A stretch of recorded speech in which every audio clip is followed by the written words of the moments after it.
माहिरा मुस्कुराते हुए बोली, कंट्रोल योर सेल्फ, कुछ भी बोलती हो।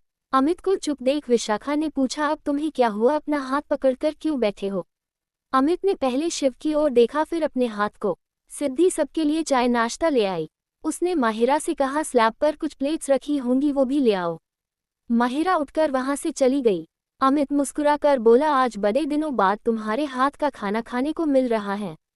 हमने बहुत मिस किया तुम्हें भी और तुम्हारे हाथ के जायके को भी।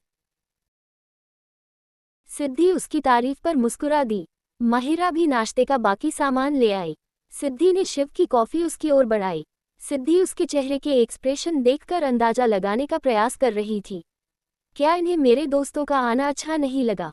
चेहरे से उदासी झलक रही है, मतलब इन्हें सचमुच अच्छा नहीं लगा। अगर बुरा लग रहा है तो यहाँ बैठे क्यों हैं? मैंने तो नहीं कहा यहाँ बैठना जरूरी है।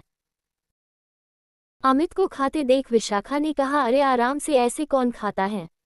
खाने दो, तुम्हारे पेट को क्या प्रॉब्लम हो रही है? सिद्धि रोज मुझे बनाकर थोड़ी न खिलाने वाली है, अमित ने कहा। सिद्धि मुस्कुराकर बोली, खाने दो उसे, तुम्हें तो मालूम ही इसे अपने खाने से ज्यादा हम सबके टिफिन में दिलचस्पी रहती थी, खासकर ये कक। सिद्धि कहते कहते रुक गई। उसने शिव की ओर देखा जो कि उसे ही देख रहा था। सिद्धि जानती थी कृतिका का नाम सुनकर वो किस तरह हाइपर हो जाता था। सिद्धि यहाँ किसी तरह का तमाशा खड़ा नहीं करना चाहती थी। वो उठते हुए बोली, मैं पापा को चाय देकर आती हूँ। सिद्धि उठकर वहां से चली गई। माहिरा ने विशाखा से पूछा, वैसे आप दोनों शादी कब कर रहे हैं?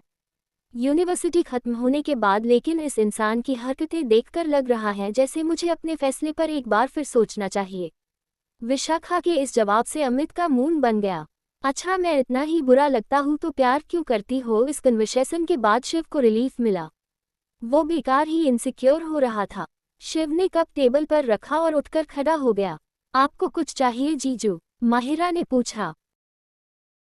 नहीं, मैं पापा के पास जा रहा हूँ, ये बोल शिव वहां से चला गया। उसके जाते ही अमित ने सुकून की सांस ली। ये आदमी था या जल्लाद? शिव सोमनाथ जी के पास पहुंचा तो देखा वो अकेले लॉन में बैठे थे। शिव को देख सोमनाथ जी ने पूछा, बेटा रात में नींद आए या नहीं? नई जगह अक्सर ऐसा होता है, तुम्हें यहाँ के मौसम की आदत नहीं होगी न? आप सही है, लेकिन मैं नई जगह को जल्दी एडोप्ट कर लेता हूँ। ट्रिप पर अलग अलग जगह जाना पड़ता है तो मुझे नई जगह पर ज़्यादा प्रॉब्लम नहीं होती। शिव का जवाब सुन सोमनाथ जी मुस्कुरा दिए। बहुत अच्छी बात है, वैसे आपको भी आदत होगी। शिव के ये पूछने पर सोमनाथ जी ने कहा, हाँ, कभी कश्मीर की बर्फीली चोटियां तो कभी राजस्थान की मरुभूमि और कभी बंगाल और बांग्लादेश का बॉर्डर। हम सैनिकों को आदत रहती है। जब मैं यंग एज में था तो ऐसी जगहों पर पोस्टिंग होती थी और उसके बाद फिर मिनिस्टर के ऑफिस में। शिव ने आसपास नजरें दौड़ाते हुए पूछा, सिद्धि कहाँ है? वो आपको चाय देने आई थी। हाँ, वो पीछे वाले बागान में गई हैं, इस तरफ से रास्ता है, सोमनाथ जी ने रास्ता दिखाते हुए कहा। शिव उस ओर चल दिया।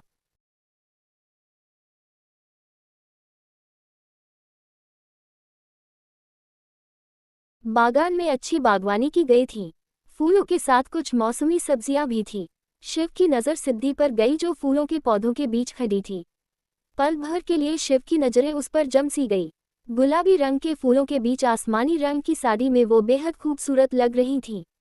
शिव आहिस्ता आहिस्ता उसकी ओर बने लगा। सिद्धि उन पौधों को देखते ही हुए बोली, सब कुछ ठीक है लेकिन थोड़ी केयर की जरूरत है।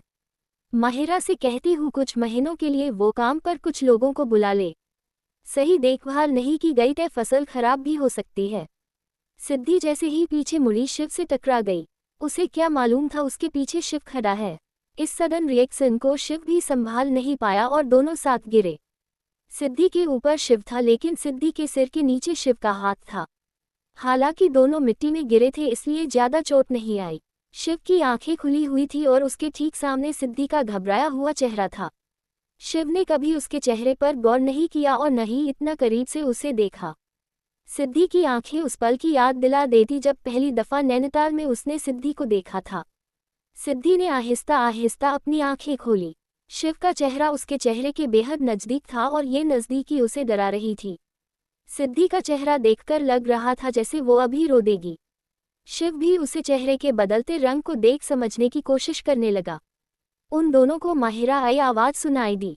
वो उन्हें ढूंढते हुए वहां तक आई थी। सिद्धि ने शिव की टी शर्ट को कसकर मुट्ठियों में भींच लिया। वो दोनों फूलों के बीच थे, इसलिए माहिरा को कहीं नजर नहीं आए। पापा ने तो कहा वो लोग इसी तरह आए हैं, लेकिन यहाँ तो दोनों में से कोई नहीं है। माहिरा वहाँ है, वापस लौट गई। शिव ने सिद्धि की ओर देखकर कहा, मैं यहाँ और ज्यादा देर नहीं रुक सकता। मुझे छोड़ने की कष्ट करोगी? ये सुनते ही सिद्धि ने उसकी टी शर्ट को छोड़ दिया। शिव उठकर खड़ा हो गया। माहिरा भी वहाँ कहीं नहीं थी। शिव ने अपना हाथ सिद्धि की ओर बढ़ाया। सिद्धि ने नजरें उठाकर उसकी ओर देखा। मुझे नहीं चाहिए कोई सहारा, ये बोल सिद्धि खुद से उठने की कोशिश करने लगी। सिद्धि की बड़ी तकलीफ हुई क्योंकि कमर पर चोट लग गई थी, लेकिन उसने शिव से कहने का कष्ट नहीं किया। वो शिव को छोड़कर घर के अंदर चली आई। माहिरा दिव्या को छोड़ने के लिए बाहर गई हुई थी। अमित और विशाखा भी जाने को वाले थे। सिद्धि उन दोनों के पास चली आई। तुम लोग अभी जा रहे हो? यूनिवर्सिटी के लिए भी निकलना है। वैसे सिद्धि, तुमने आगे का क्या प्लान बनाया है? आगे की पढ़ाई कंटिन्यू करोगी या नहीं? विशाखा के पूछने पर सिद्धि ने शांत भाव से जवाब दिया, पता नहीं, अभी मेरे लिए बहुत मुश्किल है। मुश्किल क्यों है सिद्धि, क्या तुम्हारे ससुराल वाले आगे पने नहीं देंगे? अमित ने पूछा। ऐसी कोई बात नहीं है। जितना मैं उन लोगों को जानती हूँ वो लोग बहुत अच्छे हैं। मुझे पढ़ने से भी नहीं रोकेंगे, लेकिन मैं अभी जॉब कर रही हूँ। साथ ही बहू होने के नाते ससुराल की जिम्मेदारियां भी तो हैं। मैं एक साथ इतनी सारी रिस्पॉन्सिबिलिटी नहीं संभाल सकती। सिद्धि की बात सुनकर अमित और विशाखा एक दूसरे को हैरानी से देखने लगे। अमित ने कहा कि इतनी अजीब बात है। तुम्हारा पति वेल एजुकेटेड हो, करोड़ों कमाता है, और तुम अपनी पढ़ाई छोड़कर जॉब कर रही हो। सिद्धि, आखिर हो क्या गया है तुम्हें? सच सच बताना, तुम शादी के बाद सचमुच खुश हो भी या नहीं? शिव वही थोड़ी दूरी पर खड़ा था। सिद्धि ने चेहरे पर हल्की मुस्कुराहट बिखेरकर कहा, जिस रिश्ते में प्यार नहीं उसकी उम्र लंबी नहीं होती। मेरे नसीब ने मुझे बचपन से लेकर अब तक उतरन ही दी है। मेरी खुददारी मुझे इजाज़त नहीं देती किसी पर बोझ बनने की। मैं अपना और अपने परिवार का खर्च उठा सकती हूँ। अब तक वही करती आई हूँ और आगे भी करूँगी। मुझे न अपने पति के पैसों का लालच है और न ही अपने ससुराल की दौलत का। मुझे सुनना मंजूर नहीं कि मैं किसी और के टुकड़ों पर पलती हूँ। तुम लोग मेरी फिक्र मत करो। अच्छा या बुरा जो भी होता है ऊपर वाले के हाथ में होता है। वो चाहेंगे तो मैं मुस्कुराऊंगी और नहीं तो इन आंसुओं के सहारे ही जिंदगी गुजार लूंगी। विशाखा आगे बढ़कर सिद्धि के गले लग गई। मुझे समझ नहीं आता, भगवान अच्छे लोगों के साथ ही बुरा क्यों करते हैं। आई विश कि तुम हमेशा खुश रहो। अमित ने आगे बढ़कर सिद्धि के सिर पर हाथ रखकर कहा, हम हमेशा तुम्हारे साथ हैं। किसी भी तरह की हेल्प की जरूरत हो बेझिझक हमसे कहना और अपना बहुत ख्याल रखना। सिद्धि मुस्कुरा दी। वो उन दोनों को बाहर तक छोड़ने गई। शिव को अपनी कही हुई बात याद आई। उसी ने सिद्धि को ताना दिया था, वो भी खाने के निवाले का। उसे मतलबी और लालची तक ठहरा दिया। सिद्धि ने उसकी सोच पर प्रहार किया था। उसने आईना दिखाया था कि वो बाकी लड़कियों की तरह नहीं है। दोपहर का वक्त, मल्होत्रा विला। ज्योति कब से आकाश की नंबर डायल कर रही थी, लेकिन वो फोन रिसीव नहीं कर रहे थे। ज्योति ने अपने हाथ में पकड़ी फाइल कोई देखते हुए कहा, कल कह रहे थे ये फाइल इम्पोर्टेंट है, संभाल कर रख दो, और आज ले जाना ही भूल गए। ऊपर से फोन भी नहीं उठा रहे। क्या करूं, अब एक काम करती हूं, मैं खुद ऑफिस चली जाती हूं। ज्योति ऑफिस के लिए रवाना हो गई। नंदिता इस वक्त फोन में बिजी थी। मंदाकिनी जी जब उसके कमरे में पहुंची तो नंदिता उठकर खड़ी हो गई। अच्छा, मैं तुमसे बाद में बात करती हूँ। नंदिता कॉल कटकर मंदाकिनी जी के पास चली आई। माँ, आप यहाँ? हाँ, मुझे बताना था, मिसेज गुलाटी ने इनवाइट किया था। उनकी बहू की गोद भराई की रस्म है। ज्योति भी नहीं है, तुम मेरे साथ चलो। नंदिता का चेहरा देखकर ऐसा लग रहा था जैसे कितना बड़ा काम दे दिया हो। पर माँ, मैं वहाँ जाकर क्या करूँगी? ये क्या बात हुई भला? समाज के बीच रहते हैं, हम उनके बुलाने पर नहीं जाएंगे तो लोग हमारे बुलाने पर कैसे आएंगे? आपकी बात ठीक है माँ, लेकिन मुझे तो। नंदिता की बात काटते हुए मंदाकिनी जी बोली, अब मुझे कोई बहाना नहीं सुनना। अब पार्लर जाना है, दोस्तों से मिलने जाना है, ये सब काम बाद में देख लेना। अभी मेरे साथ चलो। मंदाकिनी जी ने और कुछ कहने का मौका नहीं दिया, बल्कि सीधे सीधे अपना फैसला सुना दिया। नंदिता मन महसूस कर उनके साथ चली गई। ज्योति ऑफिस पहुंच चुकी थी, लेकिन जब आकाश के कैबिन में पहुंची तो उनकी सेक्रेटरी ने बताया, सॉरी मैडम, लेकिन सर तो अभी तक आए नहीं। क्या मतलब है नहीं आए? सुबह ऑफिस के लिए निकले थे और तुम कह रहे हो वो अभी तक नहीं आए? बाहर किसी क्लाइंट से मीटिंग करने गए हैं क्या? ज्योति ने पूछा तो सेक्रेटरी बोला, मैडम मेरे रिपोर्ट के अनुसार तो आज बाहर कोई मीटिंग नहीं है, इनफैक्ट ऑफिस में भी नहीं हो सकता है कोई और इम्पोर्टेंट काम हो। उन्होंने मुझे नहीं बताया। मैं उन्हें कॉल लगा रही हूँ लेकिन वो उठा नहीं रहे हैं। तुम जरा कॉल लगाकर देखो। ज्योति ये कह ही रही थी तभी तेजस उनके सामने चला आया। मॉम आप यहाँ क्या कर रही हैं? तेजस मैं तो तुम्हारे डैड को ये फाइल देने आई थी, लेकिन ये कह रहे हैं कि वो ऑफिस नहीं आए। ज्योति ने कहा तो तेजस ने आकाश के सेक्रेटरी से पूछा, कहाँ है डैड? उन्होंने कुछ बताया नहीं। नो सर, ज्योति तेजस से बोली, मैं कॉल कर रही हूँ लेकिन वो मेरा कॉल भी रिसीव नहीं कर रहे। मॉम आप परेशान मत होइए, हो सकता है किसी काम में बिजी हो। आई होप वो फ्री होकर कॉल बैक जरूर करेंगे, आप फिक्र मत कीजिए। तेजस की बात पूरी हुई तभी सेक्रेटरी ने कहा, सर आ गए। उसके ये कहते ही सबने मुड़कर देखा। आकाश ज्योति को वहां देखकर हैरान हुए। तुम यहाँ क्या कर रही हो? डैड मॉम फाइल देने आई थी, तेजस ने कहा। ज्योति ने परेशान होकर पूछा, मैंने आपको कितने कॉल किए, आपने मेरा फोन क्यों नहीं उठाया? पता है मैं कितनी परेशान हो गई थी। ज्योति तुम हर छोटी बड़ी बात पर परेशान हो जाती हो। मेरा फोन साइलेंट पर था, मैं ऑफिस पहुंचकर तुम्हें कॉल बैक करने वाला था, आकाश ने कहा। तेजस उन दोनों को टोकते हुए बोला, अच्छा बस कीजिए, हो जाती है मिसअंडरस्टैंडिंग। मॉम आपको अब घर जाना चाहिए, चलिए मैं आपको नीचे तक छोड़ देता हूँ। तेजस ज्योति को वहां से ले गया। आकाश ने अपने सेक्रेटरी से कहा, इस फाइल को मेरी टेबल पर रख दो। सेक्रेटरी उनके हाथ से फाइल लेकर अंदर चला गया। आकाश थोड़े परेशान से लग रहे थे। शाम का वक्त सिद्धि का घर। शिव अपने काम से गया हुआ था। सिद्धि इस वक्त माहिरा के कमरे में थी। सिद्धि ने माहिरा से कहा, मैंने सारे जरूरी डॉक्यूमेंट्स इस फाइल में रखे हैं, तुम्हें इसलिए बता रही हूँ ताकि कभी भी जरूरत हो तो ढूंढना न पड़े। इसे मैं लॉकर में रख दूंगी, वहाँ कुछ कैश भी पड़ा है, तुम बाकी चिंता मत करना, जो भी खर्च होगा वो मैं तुम्हारे बैंक में ट्रांसफर कर दिया करूंगी।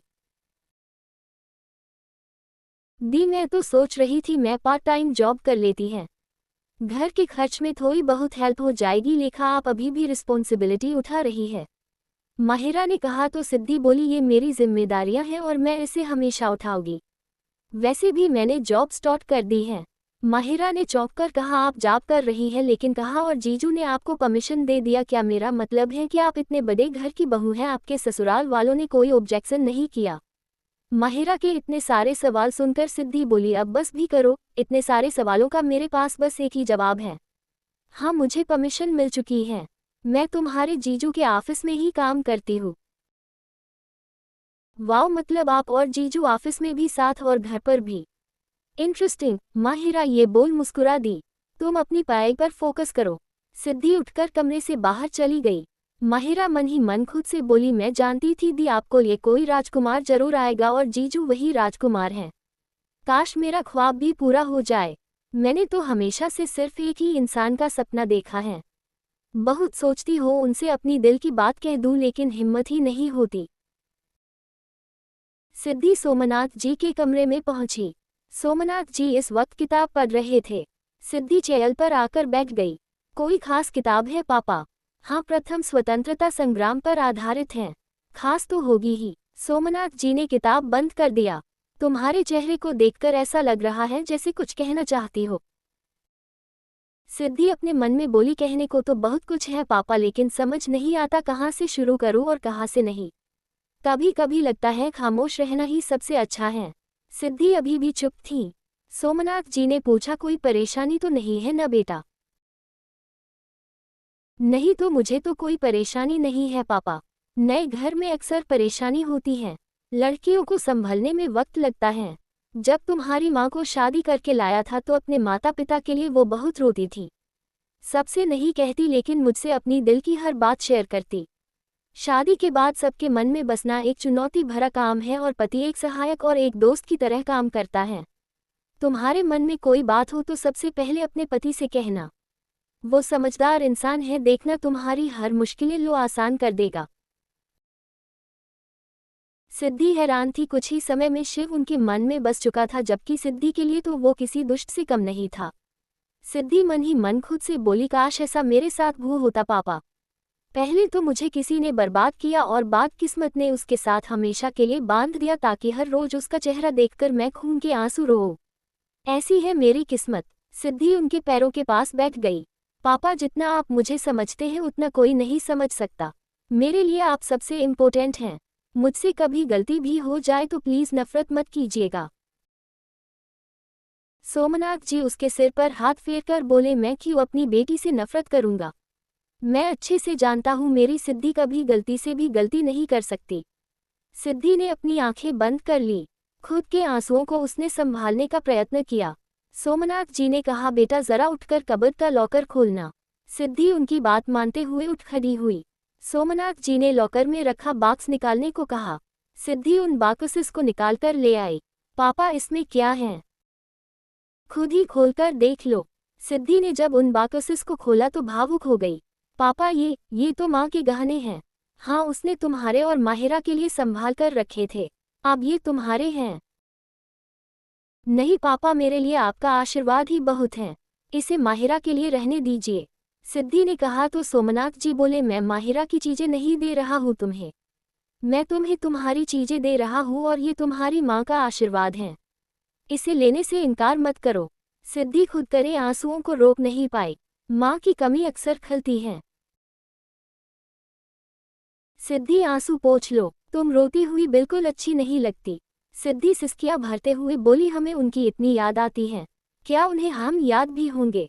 ये तुम्हारा सवाल बिल्कुल गलत है। औलाद माँ बाप को भूल सकती है, लेकिन माँ बाप औलाद को कभी नहीं भूलते। सिद्धि ने अपने आंसू पोंछे। कुछ देर वहां रुककर वो अपने कमरे में लौट आई। अंदर आई तो देखा शिव भी लौट आया था। उसने सिर्फ टॉवल लपेटा हुआ था। बैग्स को तहस नहस कर रहा था, मानो ढूंढने पर भी कपड़े न मिले हो। सिद्धि का तो मन ही नहीं किया कमरे के अंदर जाने का। वो वापस लौटने लगी तो शिव ने कहा, कहाँ थी तुम? मैं तुम्हें ही आवाज लगा रही था। कहाँ रखे हैं मेरे कपड़े? कुछ भी नहीं मिल रहा। आंखें सही दिशा में जाएगी तब तो कुछ दिखाई देगा ना। सिद्धि अपने आप में ही बड़बड़ाते हुए कमरे में चली आई। उसने शिव की ओर नहीं देखा। बॉक्सेस को टेबल पर रखा और बैग में कपड़े ढूंढने लगी। इतनी जल्दबाजी उसे क्यों थी ये सिर्फ वही जानती थी। उसने शिव के कपड़े बैग पर रखे और तेज कदमों के साथ कमरे से बाहर चली गई। उसने शिव से कुछ नहीं कहा। शिव को भी उसकी हरकतें अजीब लगी। खुद का अलग एटीट्यूड पाल रखा है। शिव चेंज कर कमरे से बाहर चला आया। माहिरा अभी अभी कमरे से बाहर निकली थी। वो शिव के पास चली आई। जीजू, अगर आप बिजी ना हो तो आज रात हम लोग घूमने चले।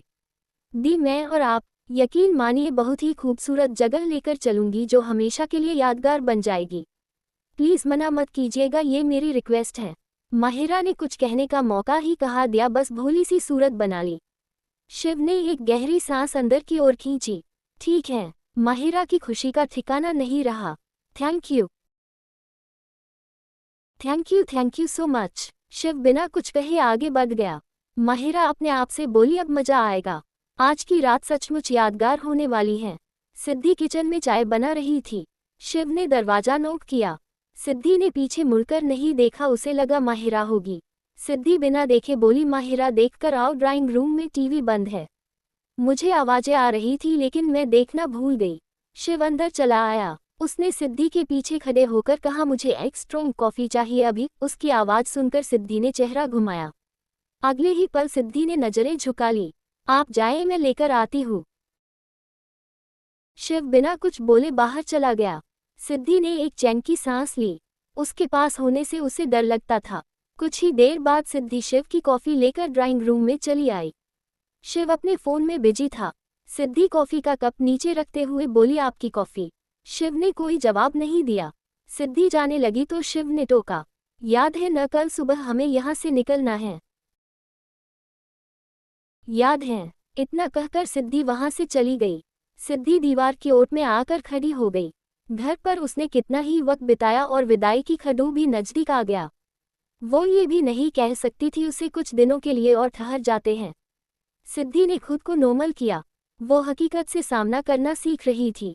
सिद्धि कमरे में चली आई। शिव ने सारा सामान बिखेर दिया था। वैसे भी कल सुबह वापस जाना था। सिद्धि वापस भी उन्हें बैग में पैक करने लगी। बेकार में ही शिव ने उसका काम बढ़ा दिया।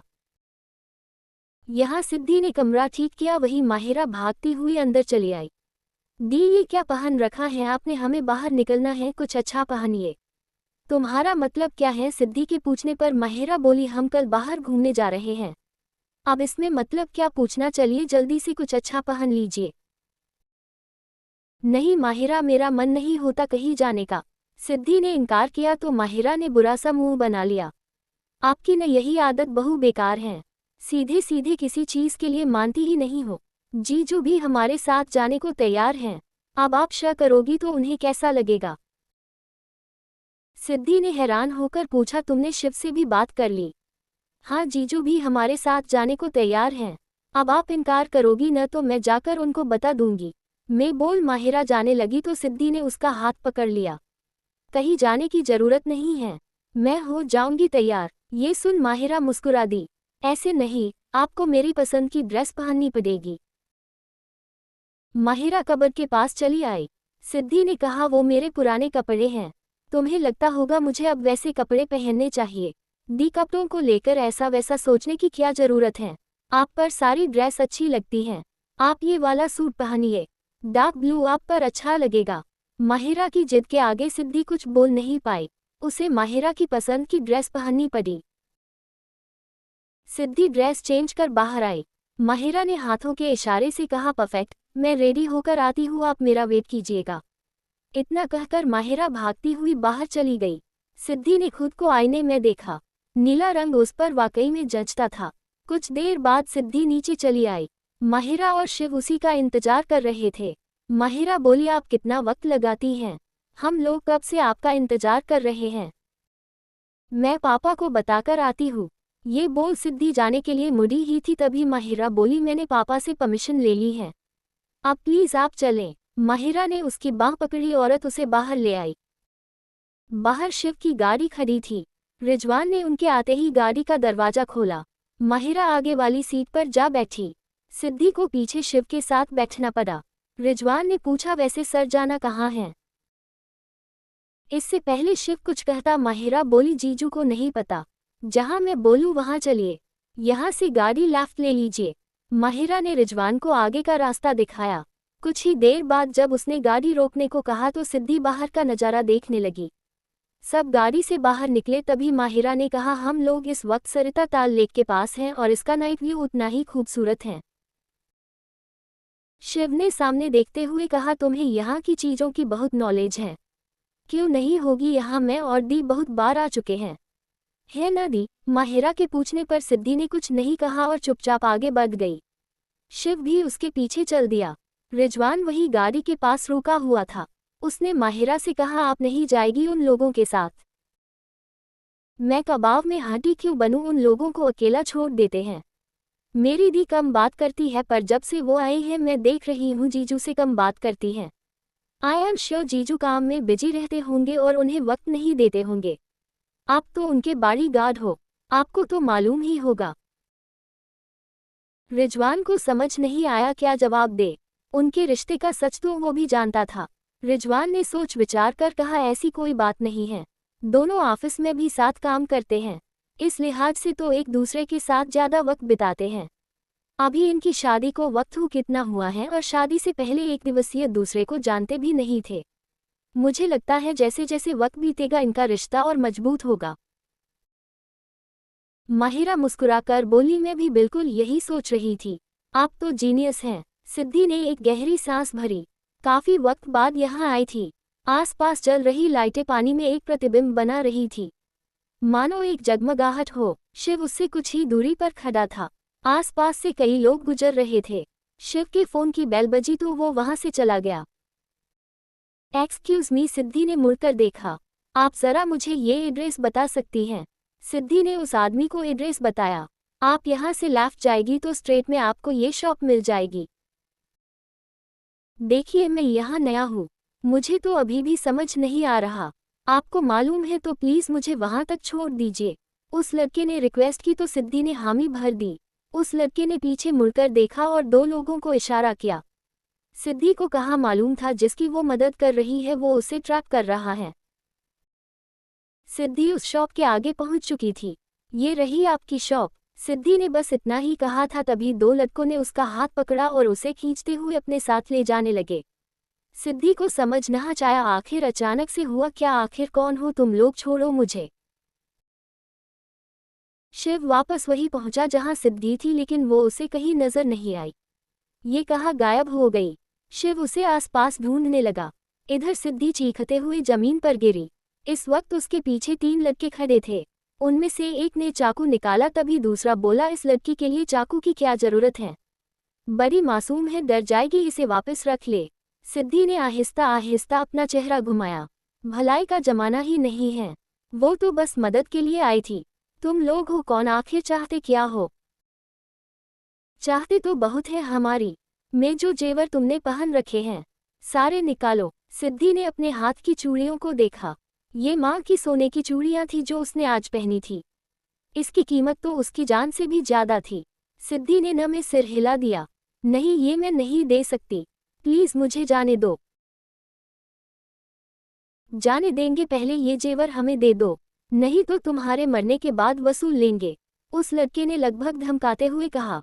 मौत किसे आएगी और किसे नहीं इसका फैसला मैं करूंगा। ये आवाज पीछे से आई थी। सबने मुड़कर देखा। शिव को खड़े देखकर उन लड़कों ने कहा, देख हमारे रास्ते में मत आ वरना इस लड़की के साथ साथ तू भी निपट जाएगा। शिव ने उस लड़की को आगे कहने का कोई मौका नहीं थी, बल्कि एक जोरदार किक उसके पेट पर मारा।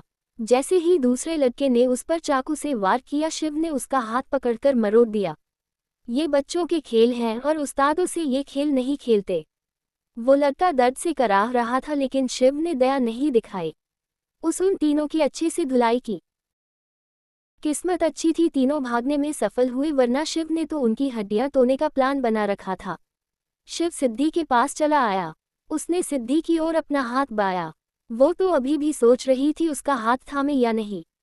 बहुत सोचा विचार कर उसने शिव के हाथों में अपना हाथ दिया। तुम यहाँ कैसे आए? मुझसे बस उस लड़के ने रास्ता पूछा था, मुझे क्या मालूम था वो। सिद्धि की बात काटते हुए शिव बोला, बड़ी बेवकूफ लड़की हो। इंसान को पहचानने की समझ न हो तो हाथ आगे नहीं बढ़ाते। रास्ता बताना काफी नहीं था जो उसके साथ यहाँ तक चली आई। कुछ भी हो सकता था यहाँ, जरा सा भी सेंस नहीं है तुम में। सिद्धि शिव के बिहेवियर से हैरान थी। वो क्यों डांट रहा था उसे? क्या उसे उसकी फिक्र है, और अगर है तो क्यों है? बेगानी ही ख्वाहिश होती है सच्ची और बेइंतहा फिक्र। लुभावनी चीजों से बढ़कर फिक्र की कदर आज किसको है? सिद्धि अभी भी खामोश थी। वो अपने आप में ही परेशान थी, शिव के सवालों का क्या ही जवाब देती। शिव उसके पास चला आया। उसने सिद्धि के चेहरे को छूना चाहा तो सिद्धि ने खुद को उससे दूर कर लिया। इस ऐतराज पर शिव ने गुस्सा नहीं जताया। वो अपना हाथ नीचे करते हुए बोला, खुद को ठीक कर लो और प्लीज ये आंसू पोंछे। तुम्हारी बहन ने देखा तो सफाई तुम्हें देनी पड़ेगी। ये सुनकर सिद्धि ने अपने आंसू पोंछ लिया। शिव ने सच ही कहा था। माहिरा को पता चलता तो घर तक बात पहुंचती और वो पापा को परेशान नहीं करना चाहती थी। सिद्धि पलट गई। उसने कंधे से दुपट्टा हटाया और उसे जोर से झटका। शिव अभी भी वही खड़ा था। सिद्धि ने दुपट्टा वापस से कंधे पर चाया और शिव के पास चली आई। शिव ने उसके बालों को ठीक करते हुए कहा, बिना मुझे बताए अकेले कहीं नहीं जाओगी तुम। आप चले। शिव सिद्धि को अपने साथ ले गया। माहिरा रेस्टोरेंट में उन लोगों का वेट कर रही थी। शिव और सिद्धि को आते देख माहिरा हाथ हिलाकर इशारा किया। वो दोनों माहिरा के पास चले आए। मैं कब से वेट कर रही हूँ। आप लोग एक दूसरे में इस कदर खोए हुए हैं कि ये भी याद नहीं आपके साथ मैं भी यहाँ आई हूँ। सिद्धि चुपचाप चेयर पर बैठ गई। शिव ने कहा, एक इम्पोर्टेंट कॉल आ गई थी इसलिए हमें देर हो गई आने में। तुमने कुछ ऑर्डर नहीं किया? मुझे मेरी और दी की पसंद मालूम है इसलिए मैंने ऑर्डर कर दिया, लेकिन आपकी पसंद मालूम नहीं है। आप मेन्यू देखकर बताएं, मैं वेटर को बुलाती हूँ। शिव ने मेन्यू कार्ड। माहिरा सिद्धि से बोली, आप इतनी गुमसुम होकर क्यों बैठी हैं? इतनी चुप अच्छी नहीं लगती। याद है मेरे बर्थडे पर हम लोग यही आए थे जब मिस्टर देवानंद ने पूरा रेस्टोरेंट बुक किया था। बिल्कुल सरप्राइज प्लान किया था मेरे लिए। शिव ने वेटर को अपना ऑर्डर नोट करवाया। सिद्धि ने माहिरा को चुप कराने के लिए बात ही बदल कर रख दी। आनंद का जिक्र कर वो उस माहौल को खराब नहीं करना चाहती थी। रात का वक्त शिखा का अपार्टमेंट। शिखा किचन में कुकिंग कर रही थी। विधि ने कान से हेडफोन हटाया और किचन में चली आई। तुम्हें नहीं लगता आजकल तुम्हें कुकिंग का कुछ ज्यादा ही शौक चढ़ गया है? तो घर में बैठी बैठी और क्या करूं, खाली रहने से तो अच्छा है मैं कुछ काम कर लूं। बड़े सर ने कहा है मैं शादी तक घर पर रहूं और कोई काम न करूं। शिखा ने कहा तो विधि बोली बड़े सर अब तुम्हारे होने वाले फादर इन लॉ हैं। वही कहो जो दक्ष उन्हें कहते हैं। यू आर राइट, लेकिन क्या है कि मुझे हेजिटेशन होती है। मैं धीरे धीरे सीख जाऊंगी। शिखा वापस से कुकिंग करने लग गई। विधि जाने लगी तभी उसकी ध्यान शिखा के फोन पर गया। फोन साइलेंट पर था और दक्ष का कॉल आ रहा था। विनी ने शिखा से कहा मैडम जरा अपना फोन तो अटेंड करो। कोई बात करने के लिए कब से बेचैन है। किसका फोन है? शिखा के पूछने पर विधि ने उसका फोन उसके हाथ पर थमा दिया। दक्ष का कॉल देख शिखा हड़बड़ा गई। 2 मिस कॉल्स। विधि जरा तुम इसे देख लो, मैं बात करके आती हूँ वरना पक्का डांट पड़ेगी। शिखा ने दक्ष को कॉल बैक किया। दक्ष के फोन रिसीव करते ही शिखा बोली आई एम रियली सॉरी, मैं किचन में थी, मुझे पता नहीं चला। मैं घर के बाहर खड़ा हूँ, जल्दी बाहर आओ। इतना कहकर दक्ष ने फोन काट दिया। शिखा खुद से बोली घर के बाहर खड़े हैं फिर अंदर क्यों नहीं आए। दक्ष अपनी गाड़ी से टिककर खड़ा था। नजरें अभी भी दरवाजे पर ही थी। दुनिया के सबसे मुश्किल कामों में से है इंतजार करना। शिखा भागती हुई उसके पास पहुंची। आप यहाँ कब आए? 15 मिनट से वेट कर रहा हूँ, लेकिन तुम तो अपने आप में ही बिजी हो। दक्ष ने कहा मैंने बताया ना आपको, मैं किचन में थी। फोन साइलेंट पर था, पता नहीं चला। शिखा ने कहा ऑल राइट, मुझे तुम्हें एक गुड न्यूज़ देनी थी। कैसी गुड न्यूज? शिखा वेट कर रही थी उसके कुछ कहने का। दक्ष ने उसके पर अपने दोनों हाथ रखे और उसके नजदीक चला आया। गुड न्यूज ये है कि 1 हफ्ते बाद हमारी शादी की डेट फाइनल हो गई है। शिखा ने कुछ खास रिएक्ट नहीं किया। ओह, वैसे आप मुझे ये बात फोन पर भी बता सकते थे। गाड़ी का इतना पेट्रोल खर्च कर यहाँ आने की क्या जरूरत थी? दक्ष ने अजीब सा मुंह बना लिया। मैंने इतनी बड़ी गुड न्यूज दी है, तुम इतना नॉर्मल पेश आ रही हो। मैं तो यहाँ इसलिए आया ताकि देख सकूं ये खबर सुनने के बाद तुम कैसे रिएक्ट करती हो। मुझे नहीं पता था तुम इतना ठंडा रिएक्शन दोगी। शिखा हंसने लगी। दक्ष बोला मैंने जोक नहीं मारा है। सॉरी, लेकिन आपका फेस एक्सप्रेशन हंसने के लिए मजबूर कर रहा है। दक्ष उसकी इन हरकतों से चिढ़ गया। अगले ही पल उसने उसके होंठों को छू लिया। शिखा की आंखें भी हैरानी से बड़ी हो गई। दक्ष ने उसे शॉक्ड कर दिया था। कुछ देर बाद दक्ष उससे दूर हुआ। शिखा अभी भी शॉक्ड थी। दक्ष ने चेहरे पर मुस्कुराहट बिखेर कर कहा मेरे पेट्रोल का पैसा वसूल हो गया। शिखा ने उसके सीने पर कसकर मुक्का मारा। आप बहुत बुरे हैं, आइंदा ऐसी हद की न तो मैं पक्का बात नहीं करूंगी। तुम तो खामखा नाराज हो रही हो। मुझे ये कहना था कल हम लोग शॉपिंग पर जा रहे हैं, रेडी रहना। शिखा ने हाँ में सिर हिला दिया। दक्ष देख पा रहा था कहीं न कहीं उसने शिखा को नाराज कर दिया है। वो शिखा से दूर हो गया। उसने दोनों हाथों से कान पकड़कर सॉरी कहा। पहले तो शिखा शांत रही, लेकिन फिर मुस्कुराकर उसे माफ कर दिया। वहीं दूसरी तरफ सिद्धि, शिव और माहिरा घर के लिए निकल चुके थे। माहिरा बार बार म्यूजिक बदल रही थी। रिजवान को डर था शिव गुस्सा न करो, क्योंकि अपनी मर्जी के आगे वो कहा किसी की सुनता था, लेकिन आज शिव काफी शांत था। माहिरा अब कहीं जाकर शांत हुई। गाने के बोल सुनकर वो मुस्कुरा दी। सिद्धि खिड़की से बाहर की ओर देख रही थी, मानो वो अपनी ही दुनिया में गुम हो।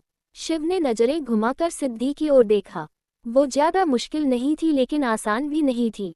शिव खुद की धड़कनों की गति तेज होती हुई महसूस कर रहा था। माहिरा ने फिर एक बार गाना बदल दिया। वो बड़ी खुश लगी रही थी। सिद्धि ने अपने गाल पर हाथ फेरा। उसे समझ नहीं आया आखिर वो रो क्यों रही थी। एक अजीब सा डर मन में बैठा था। उसने तुरंत अपने आंसू पोंछ लिए। माहिरा प्लीज बंद करो इसे, सिद्धि ने कहा तो माहिरा हैरानी से बोली पर क्यों, आपको नहीं पसंद ये सॉन्ग? कितना तो अच्छा है, फिर क्यों नहीं पसंद आपको? सिद्धि ने कोई जवाब नहीं दिया और वापस से खिड़की के बाहर देखने लगी। माहिरा ने म्यूजिक बंद कर दिया। वो तो माहौल को अच्छा बना रही थी, लेकिन सिद्धि को पसंद नहीं आया। शिव काफी देर से कुछ नोटिस कर रहा था। माहिरा भी उदास होकर बैठ गई और सिद्धि भी खुश नहीं लग रही थी। कुछ ही देर बाद तीनों घर पहुंचे। माहिरा अपने कमरे में चली गई।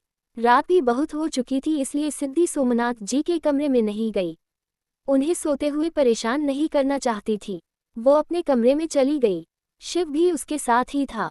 अंदर आते ही उसने सिद्धि का हाथ पकड़ लिया। सिद्धि ने हैरानी से उसे देखा।